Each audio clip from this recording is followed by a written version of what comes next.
ધારી ખાતે ગુજર ક્ષત્રિય કડિયા કુંભાર સમાજ દ્વારા ભક્ત શિરોમણી પૂજ્ય શામજી બાપુની 42મી પુણ્યતિથિ મહોત્સવનું ભવ્ય આયોજન કરવામાં આવ્યું છે। આ પ્રસંગને અનુરૂપ શામજી બાપુની પુણ્યતિથિ નિમિત્તે એક ભવ્ય શોભાયાત્રાનું આયોજન કરવામાં આવ્યું છે, જેમાં ગુજર ક્ષત્રિય કડિયા કુંભાર જ્ઞાતિના તમામ લોકો મોટી સંખ્યામાં ઉપસ્થિત રહ્યા હતા।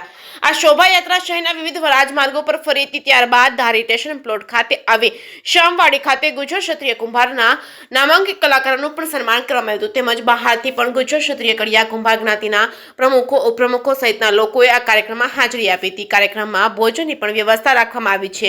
ખૂબ જ શ્રદ્ધાપૂર્વક પૂજ્ય શામજી બાપુની તિથિની ઉજવણી કરવામાં આવી હતી। જે કેસની ગુજરાતી સાથે સંજય વાળા ધારી ખાતે ગુજર ક્ષત્રિય કડિયા જ્ઞાતિ સમાજ ધારી દ્વારા આ 23મી પુણ્યતિથિ ઉજવવામાં આવે છે।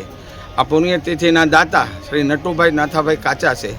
તો આ પુણ્યતિથિ મહોત્સવમાં સાધુ સંતો મહંતો રાજકીય મહાનુભાવો બારગામથી મહેમાનો અને આખી જ્ઞાતિ સમાજના બોડી સંખ્યામાં અહીંયા ઉપસ્થિત રહ્યા છે અને પૂજ્ય શામજી બાપુની પુણ્યતિથિ ભાવ અને ઉત્સાહપૂર્વક ઉજવવામાં આવે છે।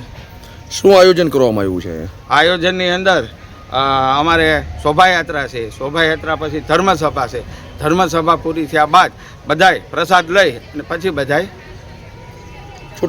છૂટા પડે છે।